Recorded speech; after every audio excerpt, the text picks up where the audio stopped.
Assalamualaikum warahmatullahi wabarakatuh. Perkenalkan nama saya Aida Zaira dari kelas 2024E dengan NIM 2403155406. Di sini saya akan mempresentasikan hasil tugas analisis data eksploratif saya dengan judul Analisis Jumlah Tenaga Kesehatan menurut Provinsi 2025 menggunakan data BPS. Nah, untuk deskripsi data, sumber data yang digunakan berasal dari BPS dengan judul Jumlah Tenaga Kesehatan menurut Provinsi 2025. Nah, data yang digunakan merupakan data jumlah tenaga kesehatan menurut setiap provinsi di Indonesia pada tahun 2025. Variabel yang digunakan pada data ini mencakup provinsi, tenaga kesehatan perawat, bidan, kefarmasian, kesehatan masyarakat, kesehatan lingkungan, kesehatan tenaga gizi, jumlah tenaga medis, jumlah tenaga kesehatan psikologi klinis, keterapian fisik, keteknisian medis, teknik biomedika, dan jumlah tenaga kesehatan tradisional. Data diperoleh dalam format CSV dari portal resmi BPS yang mencakup rentang waktu 1 tahun, yaitu 2025. Pemilihan data dari BPS didasarkan pada kredibilitas lembaga tersebut sebagai penyedia data statistik resmi negara, yang memastikan validitas dan reliabilitas data untuk kebutuhan analisis. Nah, dalam code Python ini, saya akan menjelaskan lewat Google Colab-nya. Di kode Python ini, saya melakukan import, lalu cleaning, dan import data yang sudah di-cleaning, lalu memvisualisasikannya. Nah, pertama, saya mengimport library apa saja yang dibutuhkan dan mengimport warning agar tidak terdapat ignore yang akan ada dalam yang akan ada dalam kode-kode selanjutnya. Lalu di sini saya cleaning, membersihkan nama kolom, menghapus baris yang semua kolomnya kosong, membersihkan kolom provinsi, menghapus baris yang provinsinya non atau kosong, menghapus baris yang mengandung metadata atau keterangan. Nah, lalu saya juga memfilter baris yang mengandung keyword, lalu mengkonversi kolom numerik lainnya, dan mengecek berapa banyak missing value per barisnya.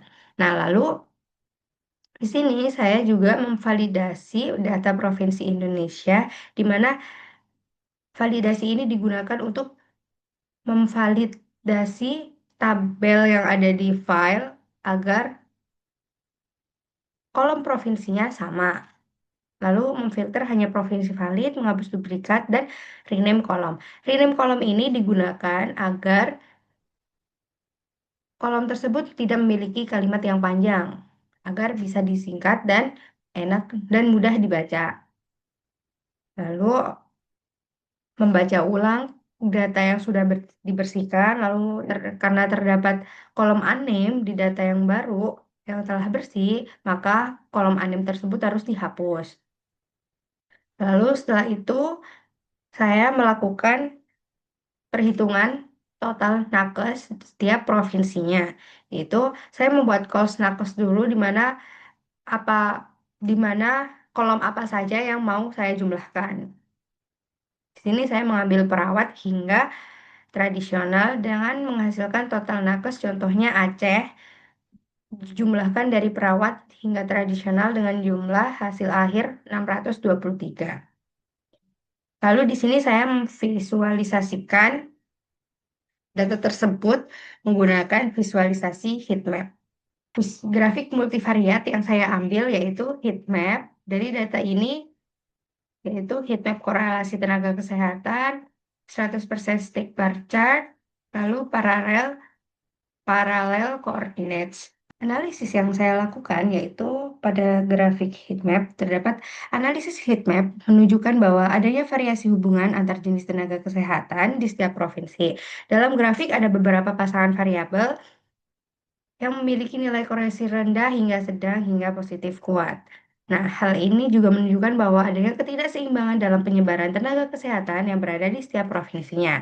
Yang pertama, dalam analisis heatmap korelasi, saya menemukan korelasi positif kuat, yaitu sebanyak 0,95 pada perawat dan tenaga kesehatan tradisional, di mana hubungan ini menunjukkan bahwa ada provinsi yang memiliki jumlah perawat tinggi, maka provinsi tersebut cenderung memiliki jumlah perawat yang tinggi juga. Nah, selain itu juga ditemukan korelasi positif kuat antara perawat dan tenaga kesehatan tradisional sebanyak 0,856 antara farmasi dan medis, dan sehingga di mana apabila ada farmasi tinggi di provinsi tersebut, medis juga akan tinggi di provinsi tersebut. Lalu disusul dengan farmasi dan biomedik sebesar 0,58, di mana provinsi tersebut memiliki farmasi yang tinggi hingga dan juga provinsi tersebut memiliki biomedika yang tinggi. Nah, lalu dalam heatmap korelasi ini juga terdapat 5 korelasi yang sedang, yaitu 0,47 antara Kesmas dan medis, lalu 0,46 antara medis dan biomedika, lalu 0,38 antara gizi dan kesehatan, lalu 0,35 antara keteknisian dan biomedik, lalu 0,3 antara counseling dan keterapian. Nah, namun dalam analisis heatmap korelasi ini juga menunjukkan bahwa ada yang tidak adanya hubungan korelasi yang signifikan terhadap dua variabel, yaitu antara keterapian dan psikologi sebesar -0,007, di mana hal ini mungkin terjadi karena keterbatasan profesi tersebut pada suatu provinsi, sehingga analisis heatmap korelasi ini pada keterapian dan psikologi tidak ada hubungan apapun. Lalu saya menggunakan 100% stick bar chart, di mana 100% stick bar chart menunjukkan persentase jenis tenaga kesehatan pada 10 provinsi berdasarkan 10 terbesar dari total tenaga kesehatan. Nah, grafik ini menunjukkan proporsi setiap provinsinya berdasarkan jenis tenaga kesehatan yang ada. Nah, dapat dilihat dari grafik tersebut di mana setiap provinsi memiliki proporsi yang berbeda-beda. Hal ini menunjukkan bahwa setiap provinsi mempunyai kebutuhan yang beda-beda, sehingga namun tidak lain juga, setiap provinsi mempunyai keterbatasan pada suatu tenaga medis, sehingga penyebarannya tidak merata. Nah, dalam visualisasi ini, urutannya berdasarkan total tenaga kesehatan 10 terbesar dari setiap provinsi, bukan dari persentase setiap tenaga kesehatan di provinsi tersebut. Jadi, jumlah tenaga kesehatan dalam setiap provinsi itu dijumlahkan terlebih dahulu agar mendapatkan 10 tenaga kesehatan terbesar. Jadi, urutan provinsi ini kami dapatkan dengan meranking 10 tenaga kesehatan terbesar. Namun, untuk tenaga kesehatan yang di dalamnya itu juga berpengaruh, tapi bukan berpengaruh terhadap persen-persennya. Jadi, untuk grafik ini saya menggunakan 10 tenaga kesehatan terbesar, 10 provinsi terbesar tidak agar grafik ini tidak tumpang tindih kalau saya menggunakan seluruh provinsi gitu. Nah, contoh dalam Provinsi Papua dominasi oleh tenaga kesehatan farmasi sekitar 23% dan dilanjut sekitar 20%. Nah, di sini farmasi itu yang warnanya oranye. Nah, jadi di Papua, farmasi ini tuh memiliki tingkat 20% yang lebih banyak daripada medis. Nah, medis yang coklat, sehingga dapat kita lihat untuk proporsi farmasi di setiap kebutuhan provinsi itu sangat berbeda-beda, sehingga penyebaran tenaga kesehatannya juga berbeda-beda.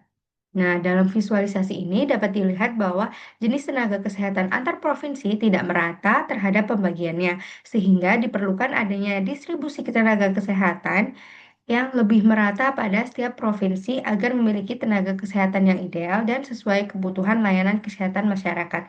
Jadi, kedepannya bisa kita lakukan penelitian lagi terkait apa sih yang dibutuhkan di dalam provinsi tersebut, tenaga kesehatan apa saja. Jadi tidak penyebarannya tuh biar merata dan tidak terlihat sekali perbedaannya.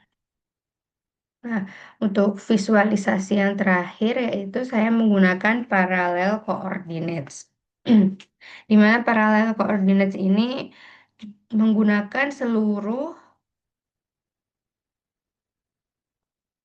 tenaga kesehatan, namun juga masih tetap untuk 10 provinsi. Nah, visualisasi parallel coordinates digunakan untuk membandingkan pola distribusi data pada jenis tenaga kesehatan dari 10 provinsi terbesar. Pada visualisasi ini, setiap garis menunjukkan satu provinsi. Grafik ini digunakan untuk menemukan pola maupun perbedaan tenaga kesehatan antar provinsi. Nah, setiap garisnya ini bervariasi dan juga menunjukkan garis yang saling berpotongan antar provinsi. Hal ini menunjukkan bahwa setiap provinsi tidak mempunyai pola yang sama dan memiliki karakteristik yang berbeda pada tenaga kesehatan.